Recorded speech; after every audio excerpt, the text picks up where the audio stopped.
decades ago. Walkable streets, multi-modes of transportation, all sorts of housing opportunities. The other things that make these great for many decades, we're trying to reinstill those values in communities that we have today. In our local chapter, we have events like this every other month or so. We've only existed as a chapter 2.5 years. Now, to become a member of the Congress, if you're a student, memberships are free, but you do need to go to CNU.org. We also invite you to go to CNUutah.org, which is our chapter website. If you're not a student, there's a paid membership. It's about the lowest is $40 a year, so it's not an expensive membership. We also introduced something this year called the Chapter Patron Status, where we invite people to patronize the local chapter, help us fund discounts or activity and other activity. That's an extra $40 a year. For $20 for students. You can also do that at CNUutah.org. Any questions? We can try and answer that. Well, we're grateful for the group that's putting on today's tours. Jake, are you going to? Yeah, so I'm AJ Pepper, and grateful for all of you making it out for this. We've got a great kind of presenters today and some real experts in the area of mid-block walkways. So I'll just give kind of a quick introduction on each of them. So Molly Robinson is an urban designer from Salt Lake City. She emerges from a background in environmental conservation and believes that good urban design can inspire public life, cultivate ecological consciousness, and enliven the pedestrian experience. Utilizing meaningful public engagement techniques, her work is dedicated to connecting people to place. We have Sean Morgan as well, who is an urban planner and landscape architect and was involved in the planning and vision for the Regent Street redevelopment here.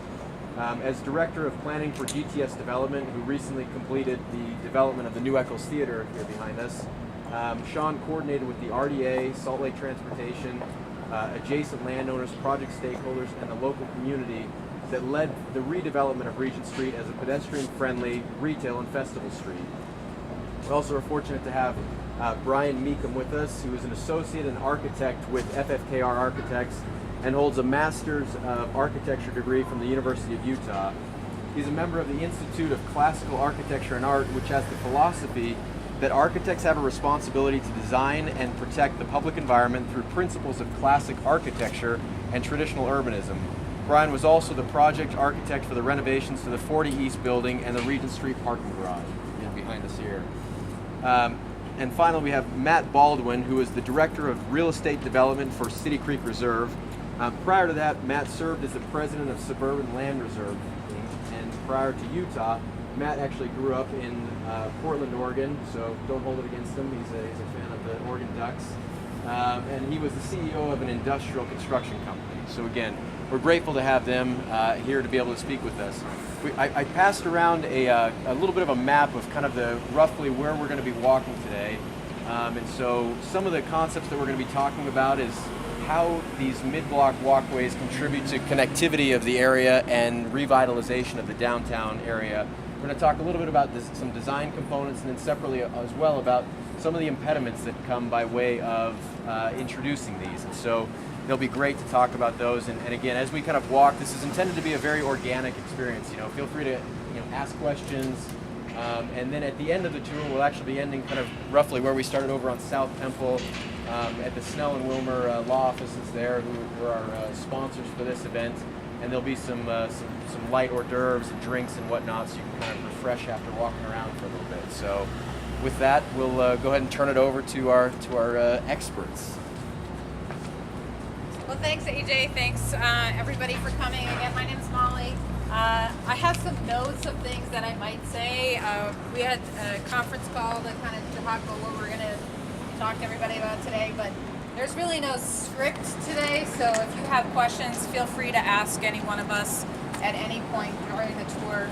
And as AJ said, we've got a kind of a long route for such a large group in about an hour time. So we probably will be doing walking and talking and questions kind of while we're walking. So keep that in mind if you don't want to shout out or anything like that. So welcome to Regent Street. If anybody wants to chat away on social media while we're on this tour, Regent Street has a hashtag called hashtag on Regent, if you want to include that at all. But Regent Street has its own special branding that was related to the development of the theater, and the idea of the kind of backstage aspect of the theater and bringing people kind of in and out of the theater, obviously the connection to the 111 main tower, and the activity from that office development helps to engage Regent Street kind of on a daily basis, day to day. The theater is more obviously nighttime. And the kind of larger concept for the redesign of Regent Street was the idea of Regent Street as a street of stories. I'm going to tell you a little bit more about like history of mid-block walkways as we kind of move along down the street a little bit.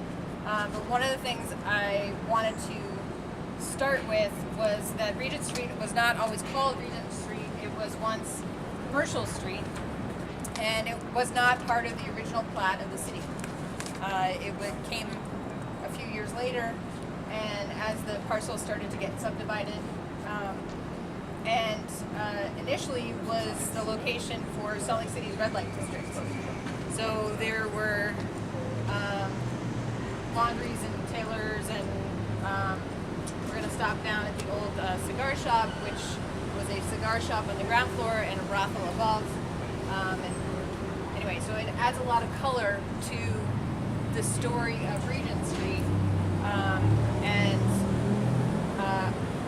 Anyway, so we're going to walk down the street, and I'm going to talk a little bit more about the history of the street. If you guys want to jump in and with anything about redevelopment, or do you want to wait till we get down further? The only thing I'd say before we leave this location, I mean, there's obvious mid-block walkways, and we're just about to pass one down here. But there's less obvious mid-block walkways. That is a mid-block walkway. Through the theater. Not many people know it, but anybody during the day can walk through that area, through the interior galleria, and out the front doors of the theater on the main street. And those kinds of things are all the way through the city as well. So they're not just the obvious outdoor public. Exactly. Yeah. Same thing, the Plum Alley, that was previously had another name.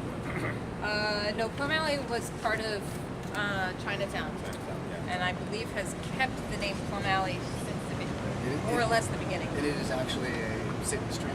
No. Part of it is. Part of it is, I think. Yes, no, I don't know. I think it is. That's all right. So maybe I'll just talk a little bit about the history. So first of all, what we're calling a mid-block walkway is anything from a full-on city street like Regent Street, which is vehicular and a fully public street,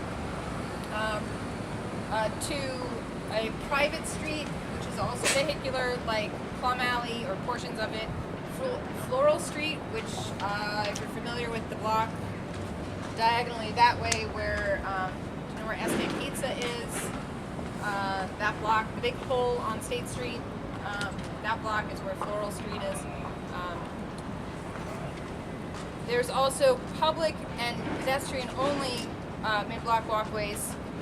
So the walkway that Matt just pointed out that actually goes through the theater. There's another walkway that is public, pedestrian only, that goes through the Salt Palace. That is a walk through it when it's open. And then there's the walkway that we're going to pass a little bit further down that goes over to Main Street. There's your first mid-block walkway, which is casually known as the Heart Walk, which is just south of the Salt Palace and runs between 2nd South and almost to Deer Pond.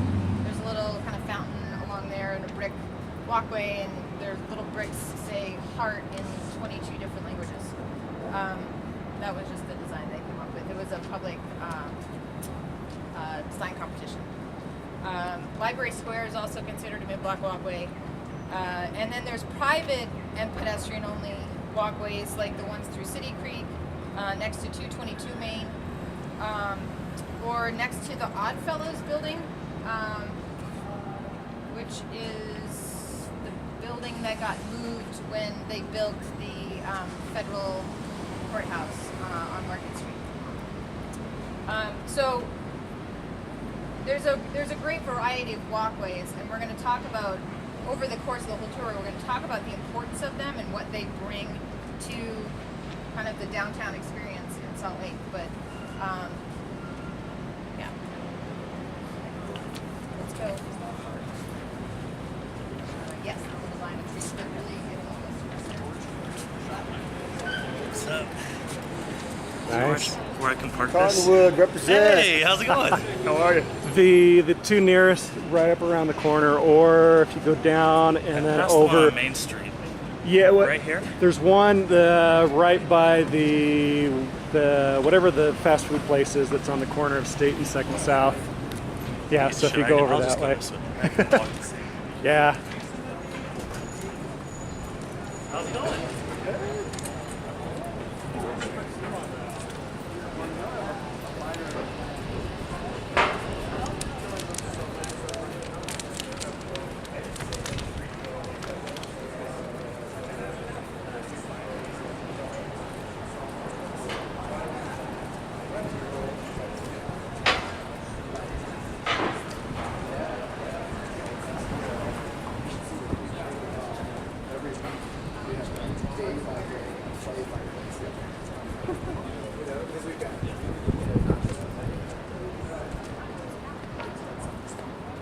So if you guys look to your right, that's the east-west walkway out to Main Street that I mentioned.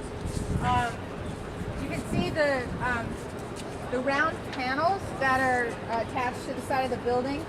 Those tiles,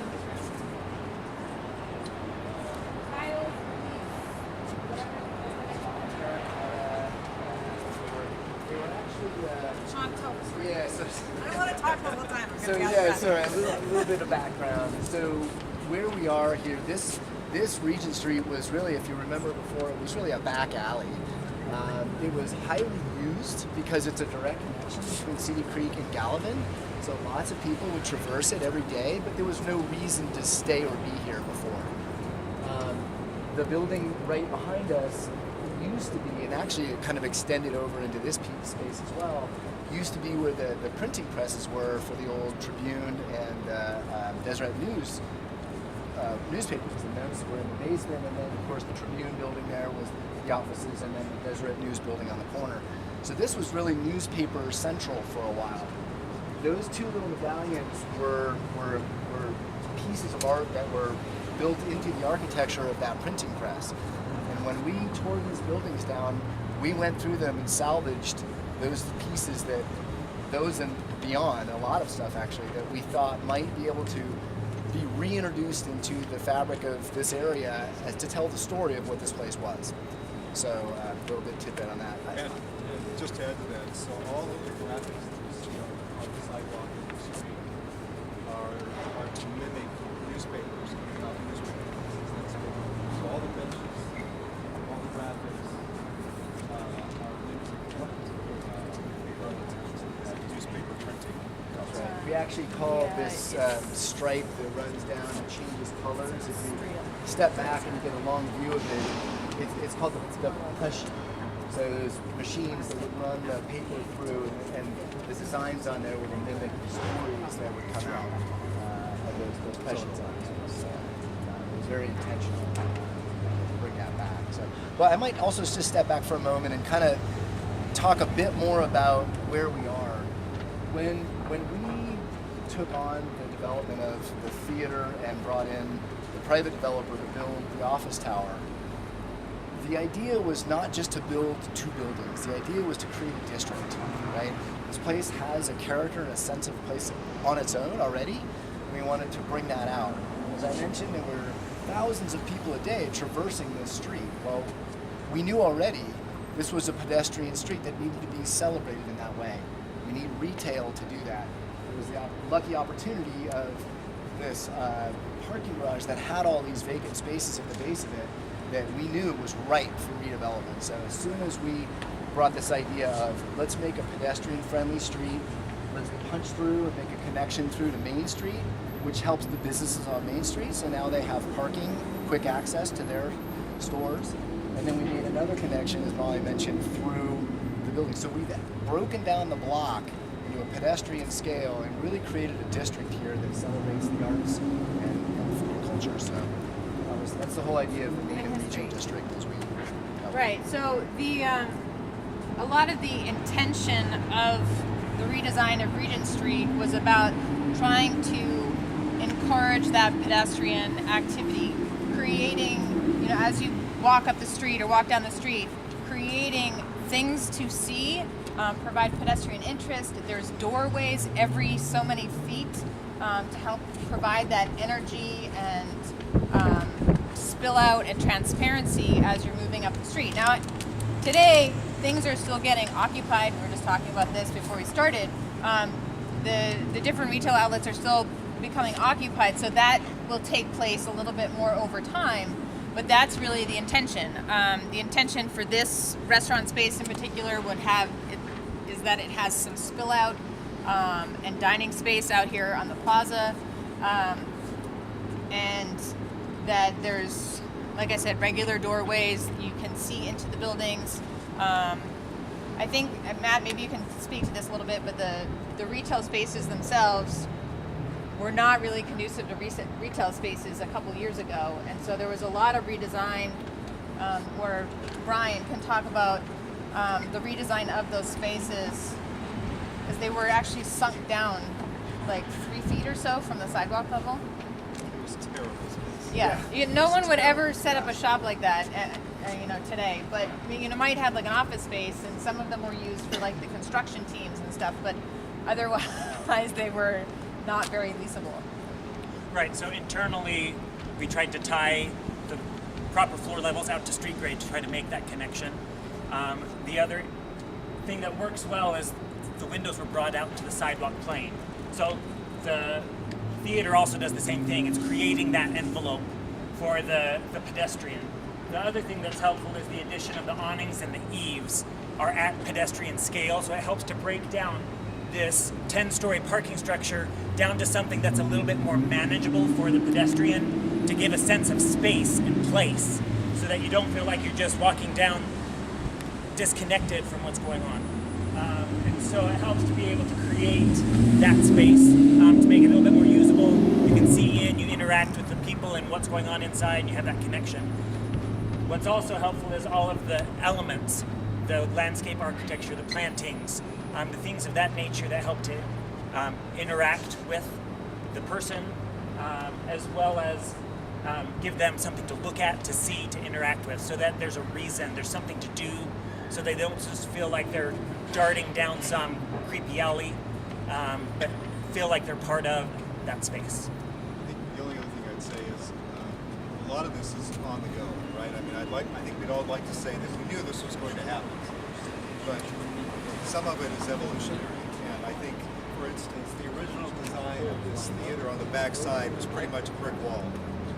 And when we started getting the feeling that there could be some retail possibilities, and there could be a really wonderful atmosphere for a pedestrian that's walking from Gallivan to City Creek, and we've got this horrible retail on the bottom floor of the garage that could be rehabbed.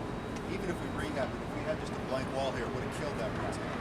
So the RDA went back and redesigned the entire back end of the theater to make it what it is today, which is much more pedestrian friendly and conducive.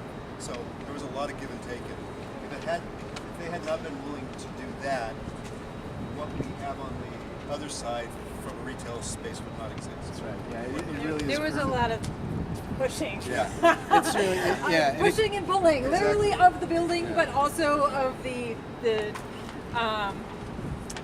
idea of what that design was going to be, to help the building kind of reach out to the street more. At night, not necessarily from where we're standing, but if you're further up the street, you can see the dance warm-up room actually kind of juts out over the street. And so at night, it's kind of this cool light box, and you can see this activity on an upper story. So it's because of the grade change, you kind of get that as well, whereas typically on the sidewalk, you're not necessarily looking up as much was the great change, and at night it plays into that, as well as the black box theater piece that's just overhead here. Yeah, or I know we got to move on just very quickly. So, in the design of the theater, as a Broadway roadhouse theater,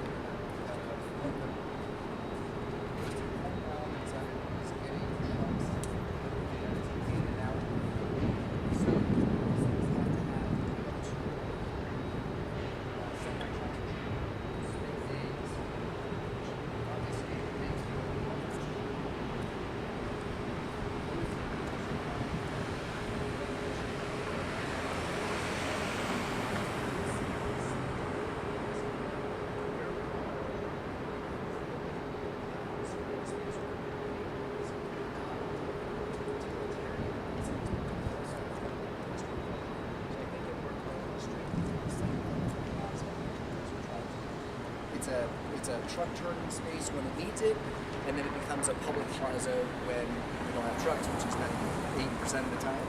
And movable tables and chairs will come out in this plaza, and they'll host events, and they'll pull all that away, and then the trucks will come, and then they'll back up to that. So we hope that sometime in next year there'll be 8 restaurants. That's right. So we can have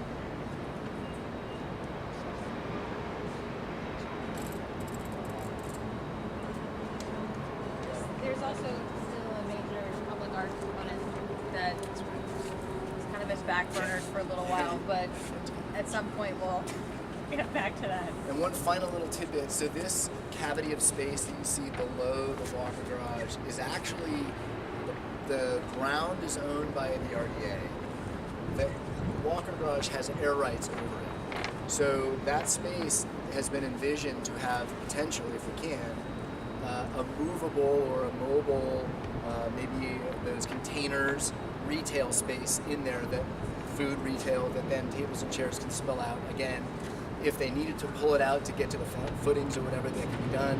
But the idea is, we've got this great space, let's flank it on both sides all around with retail. The other thing that we did was, the RDA worked with all the business owners on Main Street and provided a funding mechanism for them to do improvements on the backs of their buildings so that they can then open up onto this plaza. So for example, Molly and Ollie out there on Main Street added a door, and their intention at some point is to add tables and chairs out here, give life to this space. Very cool.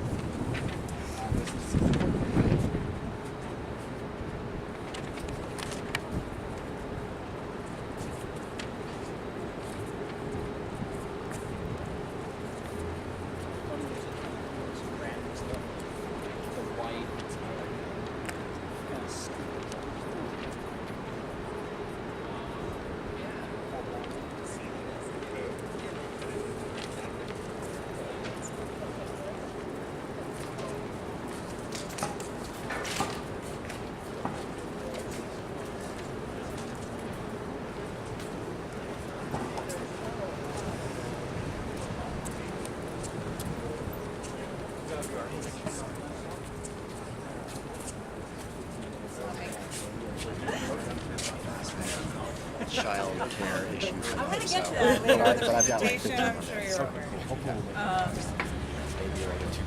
Yeah. So, two of the last real vestiges of the old Chinatown that was once located along Commercial Street, other than Commercial Street, was Plum Alley, which is just on the other side of this vacant lot. And the Miller Tune 3-story building behind you, also known as the Felt Building, also known as the Ledger Cigar Building. And so it adds, that last bit of kind of the history of the place, other than kind of some of the things that got salvaged through the redevelopment of the theater.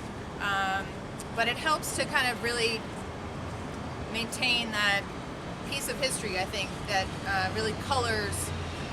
I keep using the word color because I always think of it, the red light district, the color red in particular is very significant in Chinese culture. And another little side note is that Commercial Street was one of the first streets to be paved in Salt Lake City. By nature of where City Creek had kind of spilled out natural days of taking different routes once it came out of the canyon, this street had very red soil, and they decided to quickly pave it as soon as they could because everyone knew that you had been visiting something on Commercial Street if you had red dust and dirt on your boots. So it was one of the first streets paved. That's the local legend, but I think it's a fun one, but it goes with the color though.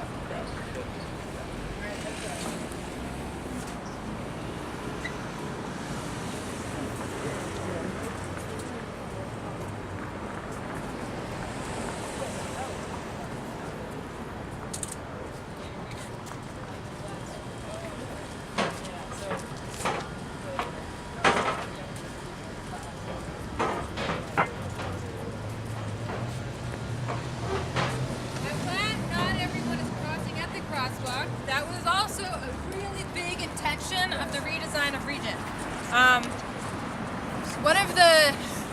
One of the things before it was redesigned, people would walk up the middle of the street regardless of whether there were cars there or not. They'd cross wherever they wanted to, but it was a curved street. When we redesigned it, it was very intentional, and I pushed really hard on this to make sure that we didn't have curbs. One of the principles that we talk about in our mid-block walkways city policies is about creating pedestrian priority spaces interior to our blocks, and so that a street like Regent Street feels like a pedestrian space first, like a plaza, and a vehicle place second. Not that we're excluding vehicles or preventing them per se, but so that we have kind of pedestrian first kind of attitude. So that's why we have all the bollards and the trees and other elements to kind of denote where the official pedestrian space is, but to allow that kind of free flow across the street wherever you feel safe to do so. So as part of the redesign of the parking garage, the exit helix was rerouted. It used to feed primarily onto Regent Street and would dump out right where where we met at the Firestone. It was rerouted internally so that it exited on the crossroad, Orpheum, to try to reduce a lot of the actual vehicle traffic that's on Regent. To emphasize that whole pedestrian way, it allowed for more shops and retail to be put along Regent to strengthen that same concept. Great.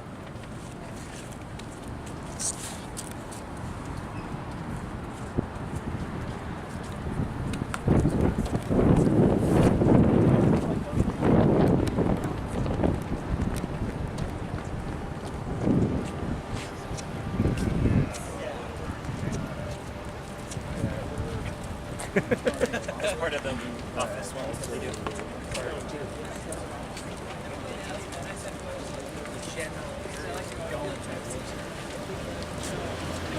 Oh, yes, they do.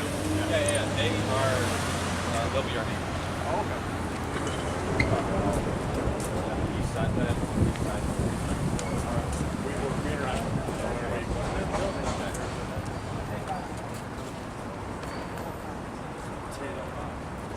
Build the pillar.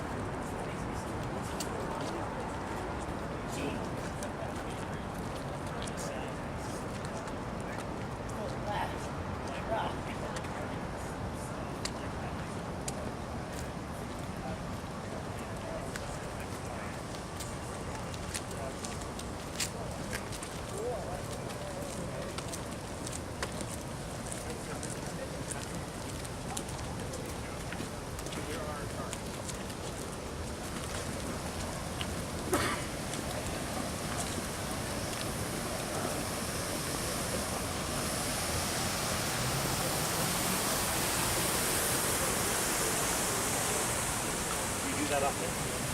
You know, when I first moved,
there's a variety of what we would consider mid-block walkways through the Gallivan Center. Gallivan Avenue is, I think, technically considered a private street, though it's owned by the RDA, so you can do the math on that one.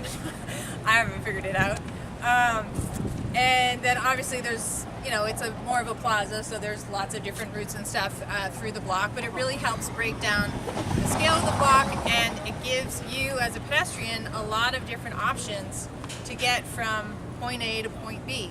And that's really kind of the essence of a mid-block walkways program in Salt Lake, is providing choices for pedestrians. True walkability needs a dense network of options for pedestrians. So that's kind of at the heart of everything that we're doing with this program. One of the things that we would like to tackle, and I know I've been saying this for a while, did anyone take a tour with me about 5 years ago on mid-block walkways? So My one fan, yes. Okay. So on that tour, that's when we were kind of developing our mid-block walkways design guidelines. They're still technically in draft form, though we do have a more formal policy that was adopted as part of our downtown master plan. And there is a mid-block walkways policy in our downtown zoning to require that they get built as properties redevelop. So some of the characteristics that we're looking for as we're building and help either on the public side or asking private sector, some of the things we're looking at is that pedestrian priority that I mentioned when we were over on Regent, the walkway is helping to, if it includes vehicular access, it's helping to manage potential conflicts with vehicles. It feels like a pedestrian space first, and then a vehicle space second. A lot of it is about experience. So what is the accessibility like? Physical comfort is a big deal. Is it always in shade? Can you get something to grow there? Is it really windy? Is it really hot? What does it feel like in the winter versus in the summer? The little walkway that we just came by, KUTV News, typically has water running on it, so it helps to kind of dull some of the city noises and adds a little bit of humidity to the air, which is nice. I don't know why it's not on now, but it adds to the ambiance and the experience of kind of getting through that walkway. Another big kind of issue that we want to deal with mid-block walkways is a perception of safety. As Sean was talking about and Matt were talking about with the backside of the theater, we didn't just want a blank wall. We wanted to have that transparency to help the perception of safety as someone's walking down the street, that there's eyes on the street, the proverbial Jane Jacobs, eyes on the street. We want diverse activities. We want there to be visual interest, transparency in the context of sustainability and green development. We're thinking about how can these spaces help provide growing space, stormwater infrastructure, and other green infrastructure opportunities. And then obviously, like I think I mentioned, and I'll keep saying it again and again, is the transparency aspect. We're gonna cross the street. Yeah, Matt. Why mid-block walkways are so important in Salt Lake City, perhaps more important than in other cities? Sure.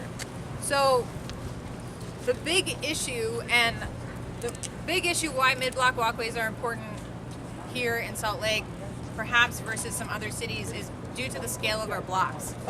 So our downtown blocks, that original plat of Zion, is they're all about 10 acres. And initially, when the city was platted, it was intended that there would be 8 1.25 acre parcels on each block.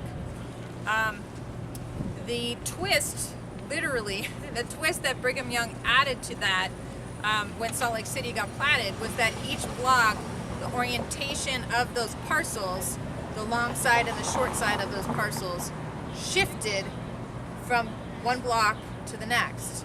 So if you imagine a square divided in half and then divided vertically like this into 8 parcels, and then take that and then on the next block just turn it 90 degrees.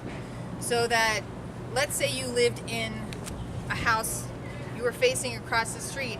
The house across the street from you would actually not face you, it would face the other street to your south or to the north.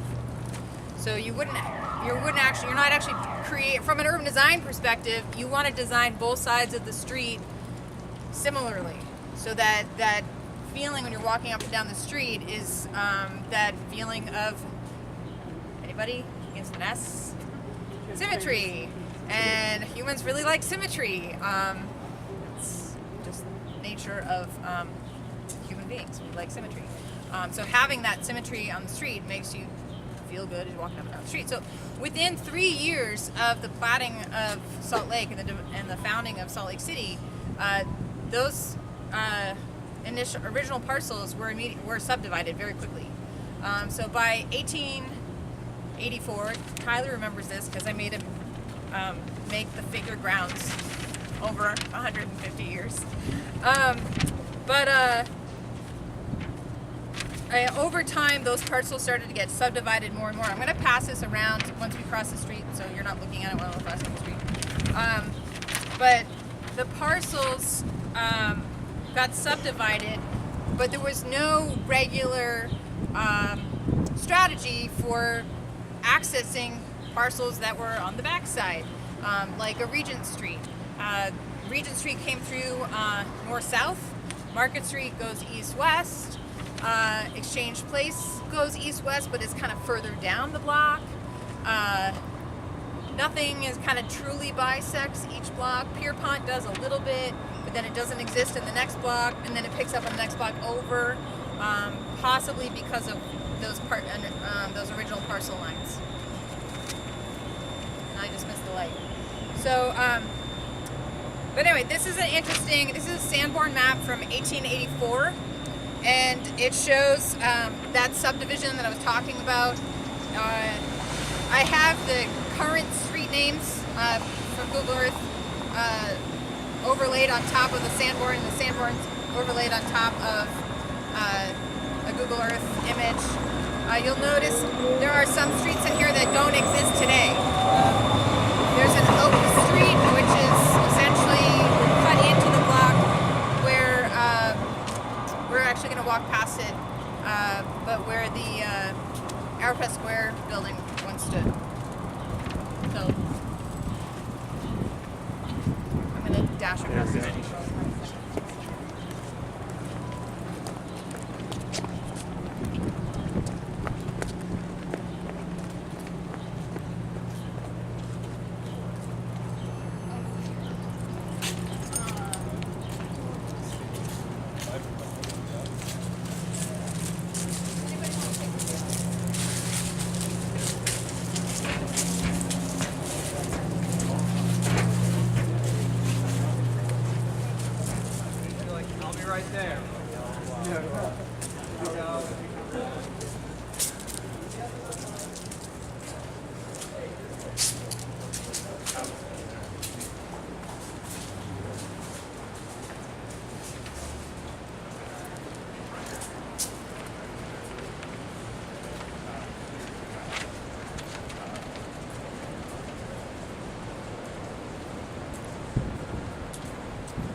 But this is my big idea, and I'm telling all of you because I want you to help me get some influence and energy behind this idea. But we need a wayfinding system for our mid-block walkways network. How many of you have ever been back here before? Okay, so a little more than a handful. And you're probably gonna, for the rest of the tour, you're probably gonna be like, where are we? I'm so disoriented. I don't know which way is up. So part of my big goal for our Mid-Block Walkways program is to create a wayfinding network that is more than just like signage and like naming the walkways and stuff like that, because that can also be disorienting, especially for visitors and people that don't know which way is up. So the idea of creating some kind of system that is somewhat intuitive. So when we, at most if not all of our mid-block crossings, so when we're actually crossing our main street in a regular crosswalk, we have the by now fairly famous orange flags. How many of you know what I'm talking about? Okay, good. If you don't know what I'm talking about, then please don't hit any pedestrians crossing mid-block. The first time I saw the orange flags, when I came out here for my interview closer to 6 years ago now, I was kind of horrified that we needed to have some kind of major flag system in order for drivers to see a pedestrian crossing the street. It's my philosophy that crossing the street needs to be designed to be a safe thing, and that pedestrians shouldn't have to call attention to themselves, that the drivers need to be more aware that they're entering a pedestrian place, and that the street needs to be designed to help them understand that change in situation. And whether that's using lighting, whether that's narrowing laneways or shortening crossing distances, using other signals to drivers, those are some great things. But for now, we live with the orange flag system. So, and it indicates a mid-block crossing specifically in the downtown. Could we use that orange flag as the signal for the mid-block network throughout the downtown, all through the blocks? And maybe it's different from block to block, because each block starts to begin to have its own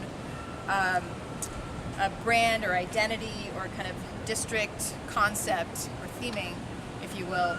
But what if, on this block it was a series of orange banners that kind of marched down the side of the building, or in another block it was orange pavers that drew you down the different walkways, and in another block it used lighting, or there's some kind of combination. The idea of using something very bright, very memorable, as like orange, to help kind of draw you through this network, and let you know that if you enter to this far, you can actually get through to the other side. And we're going to show you how you can get through to the other side.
So when you're bringing your friends on the Mid-Block Walkway tour that you will all be leading at some point in the future, you go down those stairs, you will come out next to the Hilton on West Temple.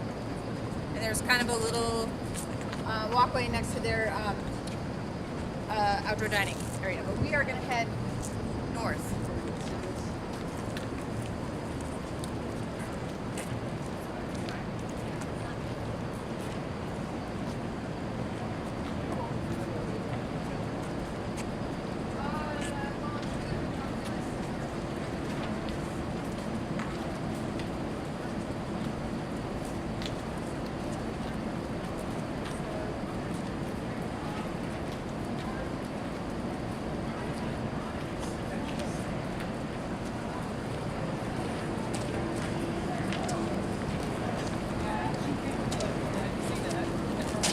Yeah, I agree. This one here is like.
The buildings aren't terribly tall.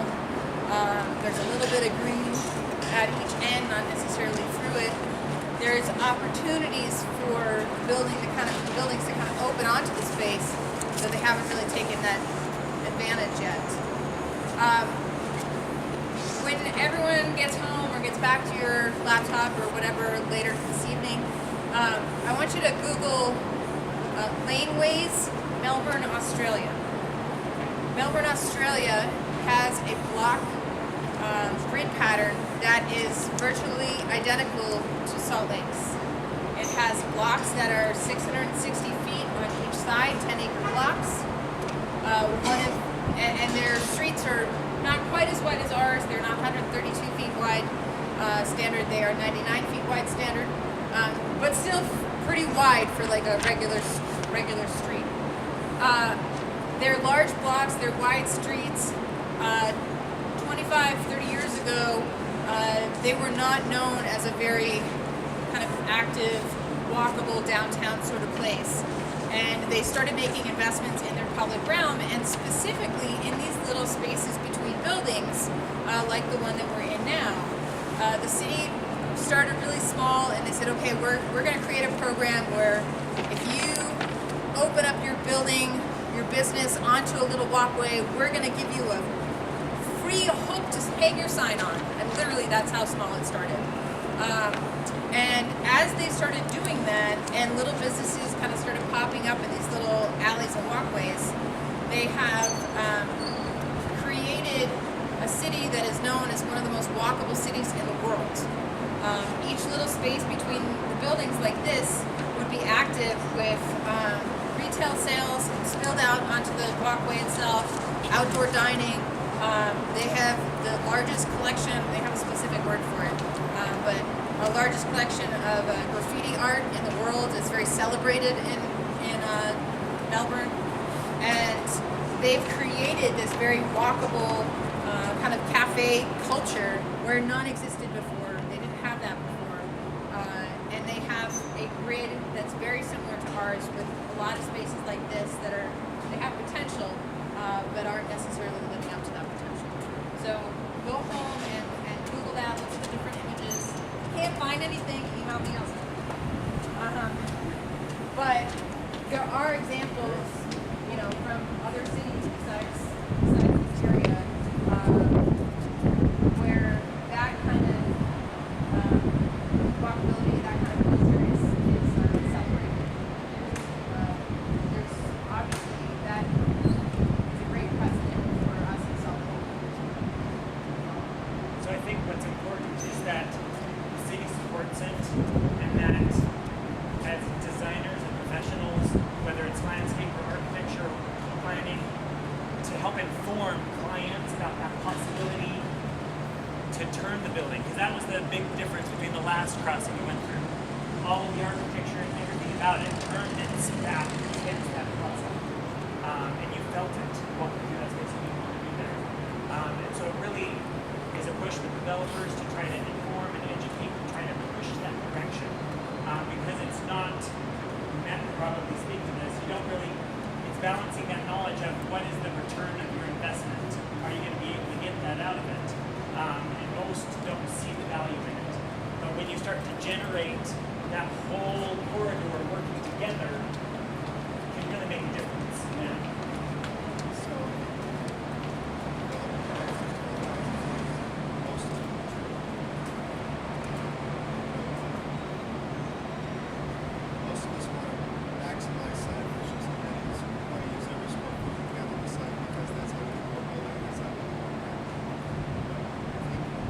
Create spaces that are pedestrian friendly, back off of density.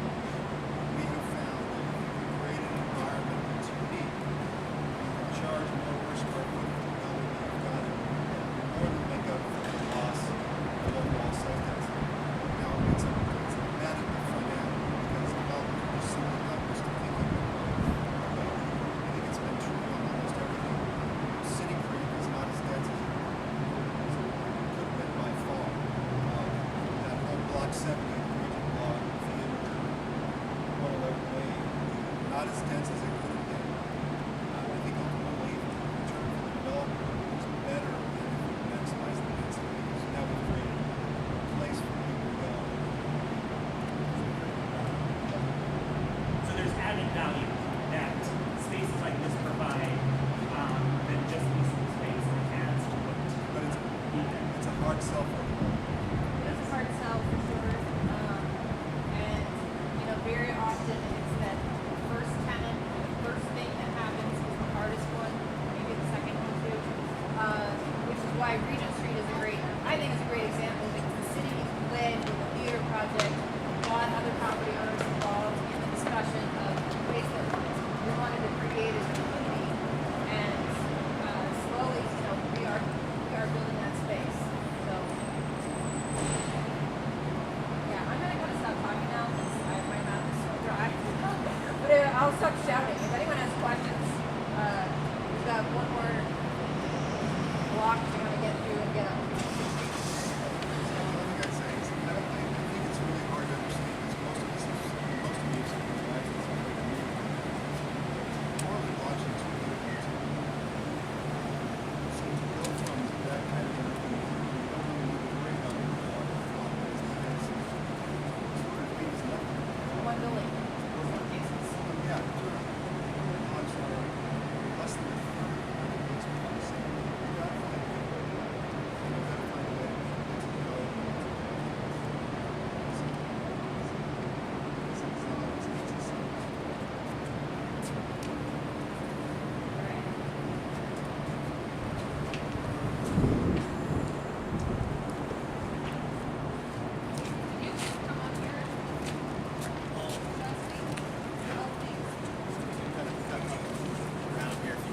walk past this that car is and kind of go up to the left.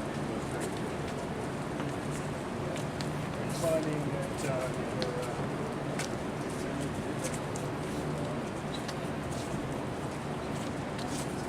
Hey, How are you, Mike? good. How are you? No, it would. Yeah, it's a lot of work to stream live.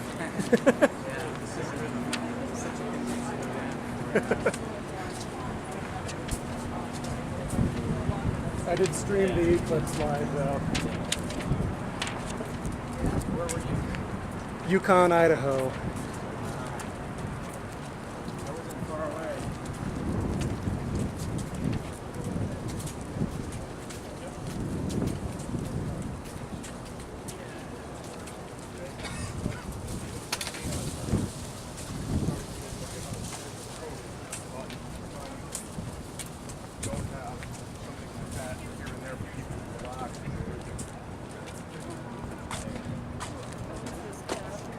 Rocky Mountain Tower. So this building behind you, Pigeons and is a Rocky Mountain Tower substation, and they own kind of this whole pad out front. And there is a purpose to the green space. The kind of weird drop-off area thing was some kind of agreement that Valley West made, I think, with Rocky Mountain Power. If anybody else has any details on that, that's all I really remember.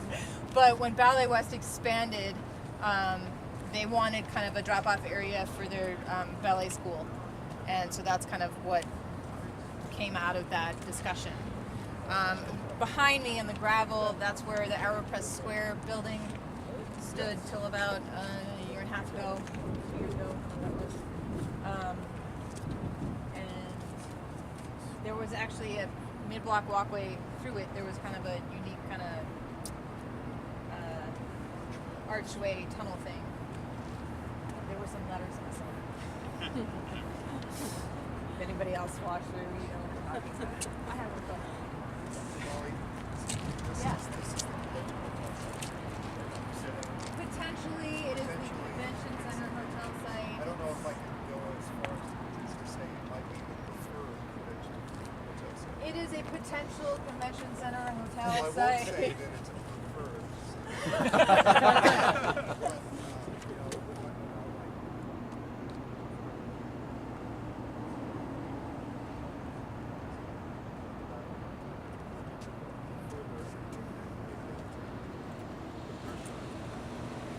And we would require that they put in a mid-block walkway. In fact, if that project goes through, it potentially would incorporate Dinwoody Park, which I don't think we can walk through right now because Cafe Melisse leases that as outdoor dining.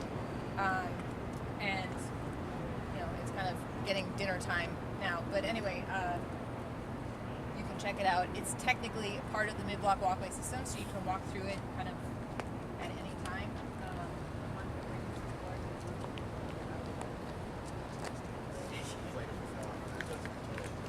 So we're gonna sneak around.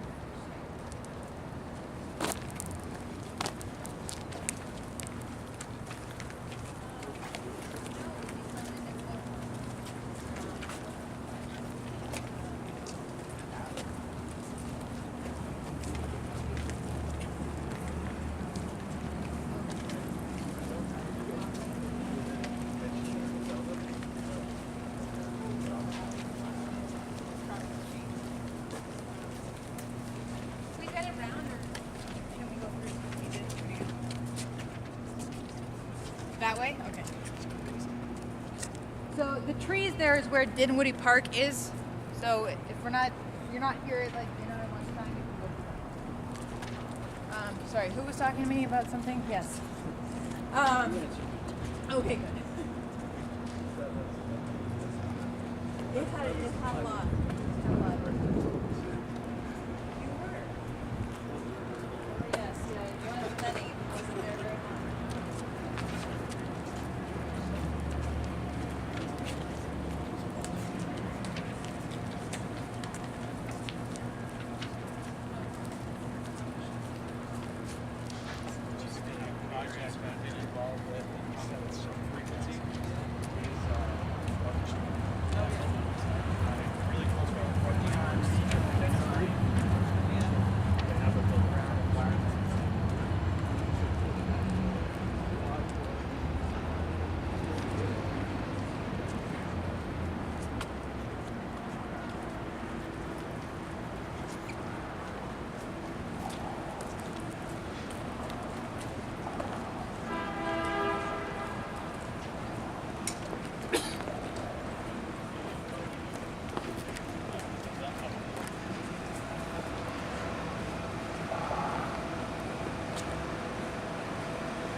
So one of the things too that's really interesting about Salt Lake and it's somewhat unique in terms of the scale is the size of the streets, the width of the streets. I think they're about 132 feet. And so one of the issues that we talked about and that has been an issue with these mid-block crossings is how do you make them all connect? You know, how do you get people to want to cross a street that's 130 feet wide? And so you'll notice, and a couple of the mid-block crossings that we've come across, you'll notice these little islands. And those are up around, kind of in the middle of the street there as well. And you'll notice that those are around City Creek too, Matt. I think that those were also intentional there. And so again, the idea being with those center islands is that it kind of breaks up the street as well, again, to more of a pedestrian scale as opposed to just a purely scale for a car or a truck or whatever it might be. And so it makes it a little bit more comfortable to cross. Again, this whole idea of, you know, pedestrian connectedness, pedestrian scale, and being pedestrian oriented as well. And so, well, and even thinking beyond just like, I mean, this entire group, we've all navigated the streets and back alleyways of downtown Salt Lake today, including stairs. But there's many people in our community who can't do that. And we have an aging population, and 132 feet, even if you're 20 feet closer to the other side because it's a nice wide sidewalk, is still a very far distance and not a long crossing time, either mid-block or at our main intersections for the disabled and particularly for the elderly. So the refuges, the medians in the middle provide that refuge, that if you can only get halfway across in the time that you've been given, at least you're in a place that is somewhat protected and safe, and you can push the button again and cross again if you need to. But it's definitely something that I know is going to keep coming up again and again and again and again and again in this city, particularly with the aging baby boomers. All right.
Contemplated walking through it.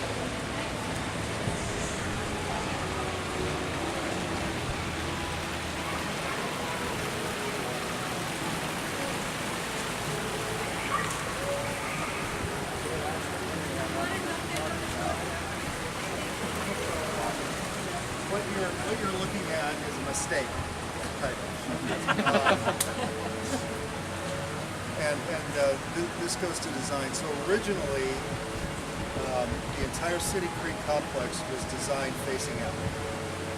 So it faced South Temple, it faced 100 South, it all faced out. It was kind of your traditional out-facing mall, and we ran into a problem with one of the property owners that we could not solve.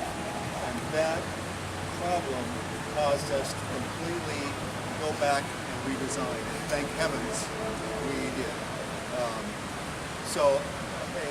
What we thought was a disaster at the time was actually a fantastic blessing to us and the city, because it caused us then to look into it. Create these, what we think are pretty magnificent pedestrian walking areas, even to the extent of covering them on both the west block and the east block, so we could develop a pedestrian comfort level that was unheard of in the city. And what you wind up what you have today. I also think, in terms of walkability and pedestrian friendliness, we believe internally that water is one of the most humanizing, if not the most humanizing element you can possibly include in any kind of an urban development. So you'll notice hints of it. I mean, we have a fountain in 111 that you really can see it at night because the water is lit. But what we were after was that water sound. You can almost see people's blood pressure, unless you're a Goldman employee, reduce as you walk by something that has to do with water. It's why we have so much water in City Creek. So along with these pedestrian connections that are built within City Creek, they're all private, by the way. You want to also introduce an element of, I want to be there. I know there's a connection there, but I also want to go be there, and I want to go sit, and I want to just watch people, and I want to have a drink, and I want to just be around. And so that, I think, was the intention of City Creek. We could have gone a much higher density, but instead we reduced density, created open spaces, and I think we wound up with a much better overall development, especially internally. So somebody that's walking along South Temple, if they never went in here, they'd never have any idea what was here. The other thing I love about City Creek in terms of pedestrian friendliness, and it's a private area, but up top is condo and retail. Not just in the towers, but there's condo and retail that's connected, or condo and for-rent residential that's connected to the internal retail itself. And it's remarkable when you get up there and you get into what we call the commons, which is kind of a common facility, fitness center, open area where people can meet. You get up there and you can't hear a sound. It's incredible that you can be in an urban area that's got this much activity, that's got 800,000 square feet of retail right below you, and then you might as well be in Midway. So I think all of that is trying to design spaces for the human being, and mid-block walkways, we believe, are a valuable component of that process. So with that design, it's a balance of the retail, the balance of the daytime office use, residential, is that mixed commercial density. The mid-block crossings tie you to the tracks lines, to the roads for your vehicles. Like, it's an integrated design where everything relates to each other. There's a balance between daytime use, nighttime use, and functionality of how you get there, whether it's by foot, by bike, by train, or by vehicle. Is what's really successful about these blocks, is that integration of all of those concepts. I think the other thing that we're trying to keep in mind at the city is that we have a lot of retail. Not every block is going to be able to use retail to activate their mid-block walkways. So what are we going to do? How is that going to feel active? How is that going to feel safe? How are you going to feel comfortable walking down that walkway at night or during the day or anytime? What do you do? How does that feel like? How does that feel? Does that feel interesting? Is it something that's going to draw you down? What's going to draw you down? If it's not, the coffee shop or the bakery or the restaurant or something like that that's going to entice you to go down. What is it that can draw you down, and how can we maintain a level of safety and a perception of safety that's going to keep those places active? Soren, did you have a comment? So how do you answer that? What's your answer to it? I've got opinions, but I have opinions.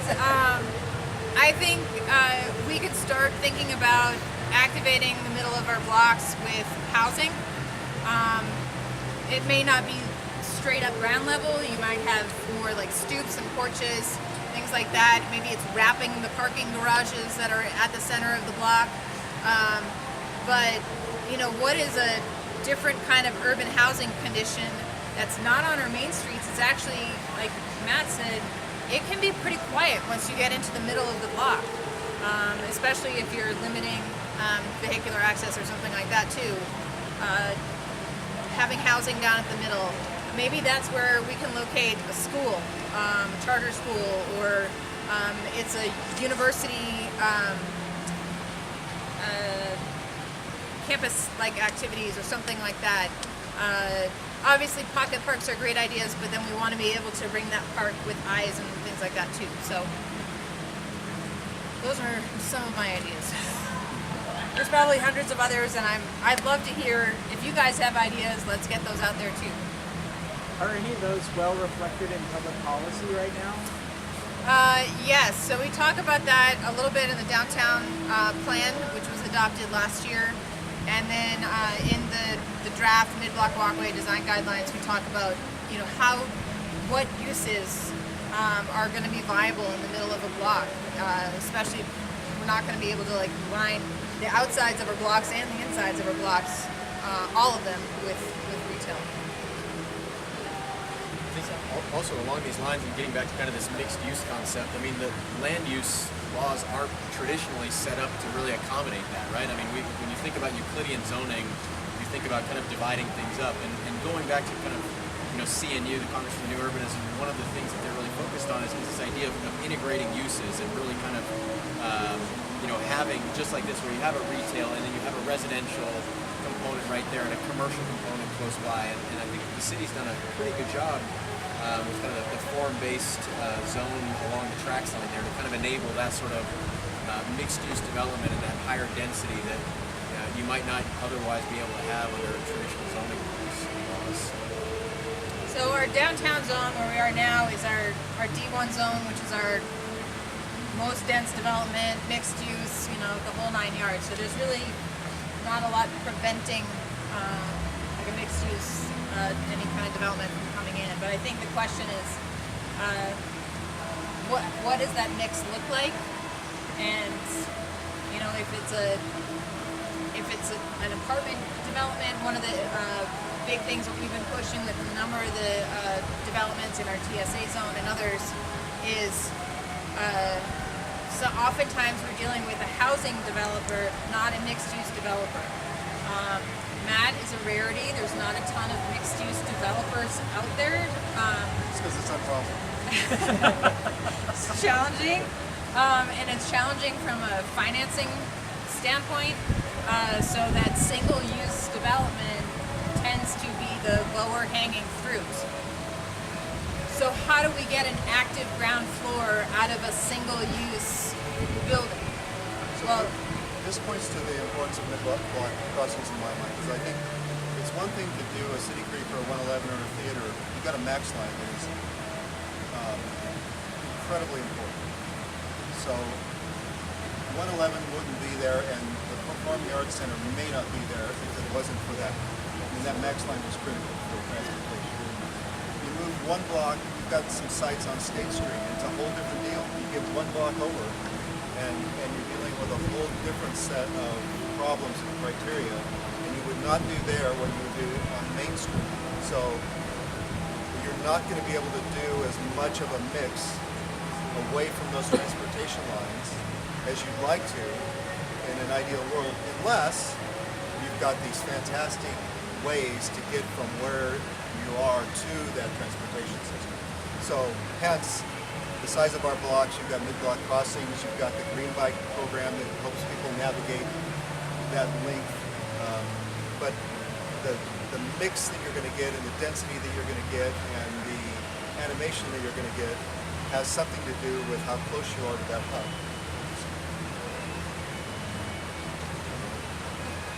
Well, I think just around the corner here is the offices for Snell and Wilmer. We've got some refreshments for everybody. I'm sure you're all thirsty and probably hungry too, so we've got some food for you as well. So invite you to come upstairs and we can kind of continue the conversations on a little bit of a smaller group level at that point. And so we'll go ahead and go from there. Thanks, Molly.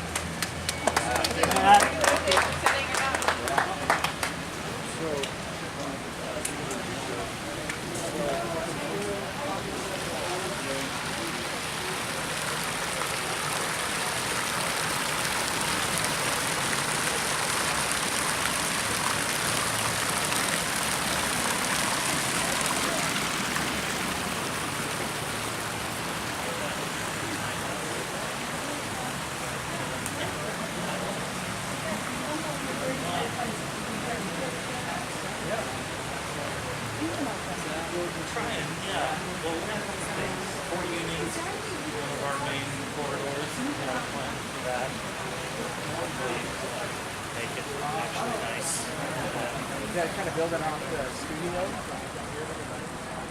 Yeah.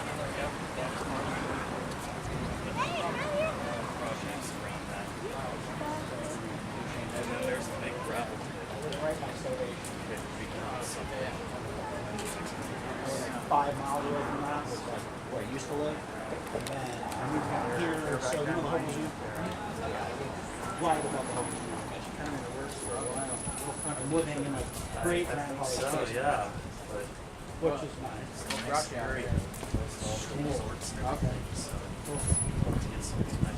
There's not no college or technical. How about you? I just decided Still going strong? leaving. I just graduated. Everyone's job. I was going to say, I thought I saw some.